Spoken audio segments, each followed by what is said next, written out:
Andrei Chikatilo, conhecido como o Monstro de Rostov, nasceu em 1936, na Ucrânia, durante um dos períodos mais turbulentos da história soviética. A fome, a pobreza extrema e a brutalidade do regime marcaram sua infância de maneira profunda. Ele cresceu em uma sociedade devastada pela Segunda Guerra Mundial, com histórias de canibalismo na sua própria vila, o que moldou de forma obscura o que viria a ser sua mente perturbada. Durante a maior parte de sua vida, Andrei foi um homem aparentemente comum, casado e com filhos. Trabalhou como professor e depois como funcionário de uma fábrica, mas ninguém poderia imaginar o que se escondia por trás dessa fachada simples. Ele era introspectivo, quieto, e muitos o achavam uma pessoa estranha, mas não perigosa. No entanto, em seu interior, algo sombrio já estava tomando forma. Entre 1978 e 1990, Chikatilo cometeu uma série de assassinatos brutais que chocaram a União Soviética e mais tarde o mundo inteiro. Suas vítimas eram em sua maioria mulheres, crianças e adolescentes, e a brutalidade de seus crimes era quase inimaginável. Ele atraía suas vítimas com promessas simples, como doces ou dinheiro, e depois as levava para áreas remotas, onde cometia seus atos monstruosos. Suas ações não se limitavam a matar. Chikatilo torturava suas vítimas de maneiras que demonstravam uma crueldade que o próprio sistema policial soviético demorou a compreender. Os crimes de Chikatilo foram extremamente difíceis de serem investigados, não só pela natureza violenta e desorganizada de seus atos, mas também pelo contexto em que ocorriam. A União Soviética, na época, era uma sociedade rigidamente controlada, onde a imagem de um país forte e estável era cuidadosamente cultivada pelo governo. A ideia de que poderia existir um assassino em série, alguém que cometesse crimes violentos repetidamente, era considerada quase um mito ocidental.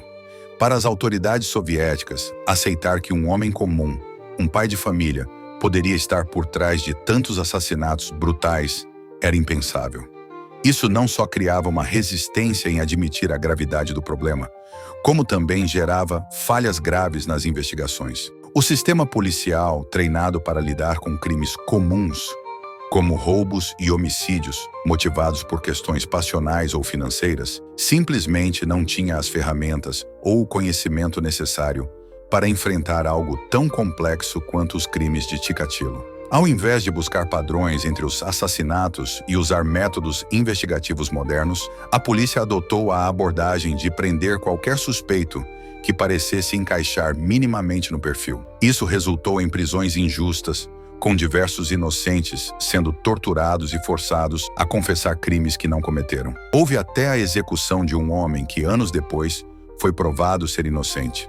Essa falha institucional não só prejudicou o curso da investigação, como também permitiu que Chikatilo continuasse sua onda de terror por anos, praticamente sem interrupção. A falta de recursos adequados também pesava contra a eficiência das investigações. A União Soviética, nos anos 80, enfrentava uma série de crises internas, e os avanços tecnológicos, especialmente na área de criminologia forense, eram muito limitados em comparação com o Ocidente. Não havia acesso a tecnologias como DNA, que poderiam ter acelerado a identificação do assassino. Além disso, os investigadores muitas vezes precisavam lidar com a burocracia soviética, que priorizava a manutenção da imagem pública do Estado, mesmo em detrimento de investigações efetivas. A pressão para resolver, em 1990, após uma investigação que envolveu anos de erros e frustrações, Chikatilo finalmente foi capturado. A captura só aconteceu graças ao empenho de um grupo de investigadores que começaram a usar perfis psicológicos, algo então inédito na União Soviética.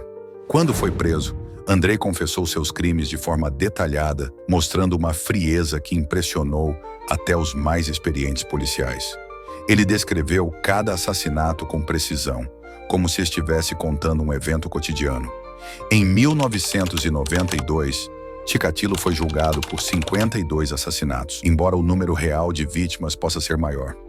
O tribunal ouviu relatos de uma violência inumana e o julgamento foi marcado pelo comportamento perturbador de Chikatilo, que às vezes ria, às vezes gritava e muitas vezes parecia indiferente ao sofrimento que havia causado. Ele foi considerado culpado e sentenciado à morte. 2 anos depois, em 1994, Andrei Chikatilo foi executado com um tiro na cabeça.